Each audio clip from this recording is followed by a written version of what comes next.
예, 이번 시간에는 10장의 그 채권 시장과 운영 전략의 문제 중에서 이제 5번부터 문제를 풀어보도록 하겠습니다. 5번 문제가 이제 두레이션을 구하는 식을 쓰라고 한 거거든요. 일단 뭐 두레이션을 구하는 식은요, 뭐 간단합니다. 예, 이렇게 쓰시면 돼요. 예, 어떻게 쓰면 되냐면요, 이렇게. 예, 그래서 두레이션, 즉 D라고 하죠. 두레이션은 여기 P라고 하는 것이 바로 채권의 가격입니다.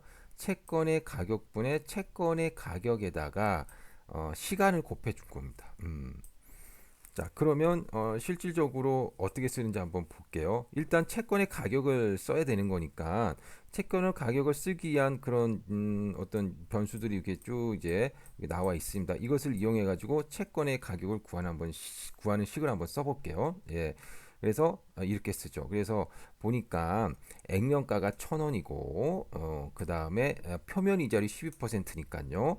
예, 1,000원의 12%는 120원씩 이자를 받는 거죠. 그래서 120원 이자를 받고 그 다음에 만기 때 가서는 액면가 1,000원을 받는 겁니다. 그걸 갖다가 시장 이자율이 15%라고 했으니 15% 할인율로 이렇게 할인을 해주면 되는 겁니다. 그것 분에 그 채권 가격에다가 기간을 곱해라고 했으니까 채권 가격에다 기간들을 이렇게 곱해 준 겁니다. 예, 곱해 준 거죠. 예, 그래가지고 이제 계산을 하면 요것이 바로 이제 두레이션을 구하는 식이라고 보시면 되겠습니다. 자, 그 다음에 이제 6번을 보도록 할게요. 두레이션의 특징을 설명한 것 중 내용 중 맞는 것은 그래서 이제 우리가 이제 그 수업 시간이라고 한다면 두레이션이라고 하는 어떤 개념, 그 다음에 특징, 그 다음에 여기 나와 있는 것처럼 뭐 두레이션에 영향을 미치는 여러 요인들 그걸 갖다가 하나씩 하나씩 제가 아마 수업 시간에 이제 그림을 그려가면서 이건 이제 설명을 드렸던 그런 부분입니다. 근데 지금 여기서는 뭐 다 자세하게 설명을 드리기는 좀 힘드니까 그냥 요렇게만 알고 넘어가면 될 것 같아요. 여기 나와 있는 것처럼 예, 표면금리, 만기 수익률, 이자 지급 빈도는 두레이션과 반비례지만 만기만이 두레이션과 비례한다. 뭐 요렇게만 알고 계시면 뭐 우리가 문제를 풀 수 있을 것 같습니다. 왜 그런지는 제가 이제 수업 시간에 설명을 드렸습니다. 예, 그래서 아마 다 이해를 하시고 계시리라고 생각이 듭니다. 자, 보기를 한번 볼게요. 보기를 보니까 채권의 만기가 길어질수록 두레이션은 감소한다고 했습니다. 만기하고 두레이션은 비례관계라며요. 그럼 만기가 길어지면 두레이션도 길어져야 되는 거잖아요. 근데 이제 감소한다고 했으니까 이거 틀린 내용입니다. 예. 그다음 2번 채권의 수익률이 높아지면 채권 수익률이 뭐죠? 예, 시장 이자율입니다. 시장 이자율은 또 우리가 다른 말로 뭐라고 그러죠? 예, 만기 수익률이라고 하죠. 예, 만기 수익률이 시장 이자율이고 채권 수익률입니다. 그래서 만기 수익률이 높아지면 두레이션은 감소. 맞네요. 반비례한다고 했으니까 이거는 맞는 이야기입니다. 표면금리가 높아지면 두레이션은 증가한다. 표면금리하고 두레이션은 반비례인데 이건 비례라고 써 있으니 이건 틀린 거죠. 예. 이자 지급 빈도가 증가하면은 두레이션은 감소해야 되는데 증가한다고 했으니까 이거 틀린 겁니다. 예. 그래서 6번의 답은 2번이 되겠습니다. 자, 그 다음에 7번을 보도록 할게요. 7번은 수정 두레이션과 관련된 이제 문제입니다. 그래서 우리가 수정 두레이션을 구하는 식을 좀 알아야 되는데요. 수정 두레이션 구하는 식은 뭐 이렇게 됩니다. 왜 이렇게 되느냐? 그거는 우리가 채권의 가치를 구하는 식을 우리가 미분을 하게 되면 이게 나오게 되거든요. 예, 그래서 그런 어떤 과정들이 좀 복잡하니까 그냥 요렇게 된다라는 걸 여러분들이 그냥 알고 계시라고 말씀을 드렸고 결국은 이제 1 플러스 R분의 D 요것이 바로 이제 수정 두레이션이라고 보시면 됩니다. 수정 두레이션 수정 두레이션입니다. 그 다음에 여기 D라고 되어 있는 거요. D라고 되어 있는 거는 우리가 앞에서 계산해 봤었던 맥컬리 두레이션입니다. 맥컬리 두레이션. 우리가 그냥 두레이션이라고 했던 거. 예. 자, 그래서 1 플러스 R분의 D는 수정 두레이션이고요. 이 수정 두레이션이 어떻게 보면 이 식에 있어서의 어떤 기울기라고 보시면 됩니다. 그래서 보면 가격의 변화율이라고 하는 것은 델타 R 즉 수익률의 변화에 따라서 변하는데 그 변화 정도는 어떻게 우리가 계산이 되느냐? 바로 수종 듀레이션에 의해 가지고 계산이 된다. 이렇게 볼 수 있는 겁니다. 자, 그러면 7번에서 제시한 어떤 문제를 같이 한번 풀어보도록 하겠습니다.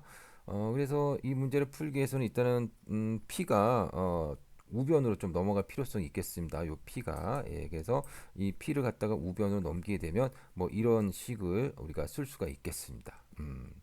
P를 우변으로 넘긴 거밖에 없습니다. 자, 그런 다음에 이제 여기다 그대로 대입을 하시면 되겠죠. 수정 듀레이션이 2.5년이라고 돼 있잖아요. 그러니까 요 1 플러스 R분의 D가 2.5라고 하는 겁니다. 거기에 맞춰가지고 우리가 식을 쓰면 되는 거죠. 그래서 델타 R은 수익률의 변화율이니까 수익률이 얼만큼 변한다고 되어 있습니까? 1.5% 변한다고 되어 있죠. 1.5% 변한다고 했으니까 결국은 이거는 0.015라고 쓰시면 되는 겁니다. 그 다음에 이 P는 가격입니다. 우리 이 채권의 가격이 얼마라고 되어 있습니까? 1억이라고 되어 있죠. 예, 그래서 이걸 그대로 이제 쓰시면 이제 수정 듀레이션은 2.5니까 마이너스 2.5 곱하기 수익률의 변화는 0.015 곱하기 1억 이렇게 쓰면 되고요. 그 다음에 이걸 계산하게 되면 이제 375만 원이 나오게 되겠습니다. 따라서 지금 1억이잖아요. 채권 가치가. 그런데 수익률이 1.5% 변했대요. 1.5%. 그러면 뭐 예를 들어서 이런 거죠. 1.5% 수익률이 만약에 올라갔다면, 예, 가격은 어떻게 된다는 뜻입니까? 예, 375만 원이 떨어진다는 겁니다. 가격은 1억에서 375만 원이 떨어지는 거고요. 만약에 1.5% 수익률이 떨어졌다라고 한다면 375만 원의 가격이 올라간다 이렇게 보시면 되겠습니다. 채권 가격과 수익률은 이제 반비례 관계에 있으니까 그런 거죠. 자, 그 다음에 이제 8번을 보도록 하겠습니다. 듀레이션에 관한 설명이 아닌 것은 듀레이션은요 실질 만기라고 보시면 돼요. 예, 우리가 만기가 돼서야 내가 투자한 금액을 다 회수하는 거 아니잖아요. 그러니까 이 듀레이션이라고 하는 것은요 실질적인 만기 개념, 내가 투자한 원금을 회수할 수 있는 기간이라고 보시면 됩니다. 그래서 이것과 관련된 그 보기는 1번 투자 원금 회수 기간, 그 다음에 3번 실질 만기 개념이라고 보시면 돼요. 실질적으로 내가 돈을 회수할 수 있는 기간이다라는 뜻입니다. 보기 2번 같은 경우는 할인채의 듀레이션은 만기와 같다. 그럴 수밖에 없죠. 할인채는 중간에 이자 지급을 해주지 않잖아요. 만기가 돼서야 돈을 딱 주니까 결국은 듀레이션이 만기하고 같을 수밖에 없다라고 보시면 되겠습니다. 자, 그 다음에 이제 우리가 이제 9번을 보도록 하겠습니다. 9번 수종 듀레이션이 나타내는 관계는 무엇이냐?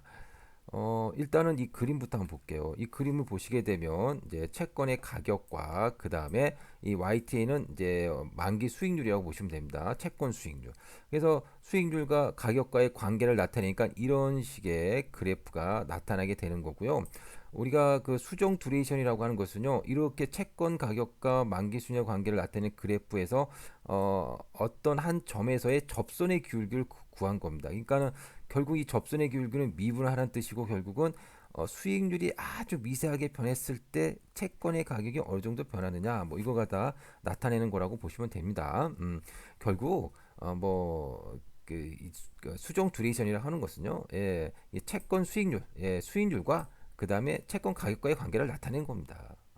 여기 보시게 되면 그래서 이제 보기 1번이 바로 그걸 나타낸 채권 수익률 변화와 채권 가격 변화율을 나타낸 거다라고 보면 되는 겁니다. 예. 그리고 우리가 이 수정 듀레이션 나타내는 식도 이렇게 쓰잖아요. 여기 보면은 채권 가격의 변화와 그 다음에 채권 수익률의 변화를 나타내는 거잖아요. 예, 그래서 이제 수정 듀레이션에 나타내는 관계는 보기 1번이라고 보시면 되겠습니다. 자, 이렇게 해서 우리가 그 채권과 관련된 문제들을 같이 한번 풀어봤습니다. 예, 여러분 수고하셨습니다.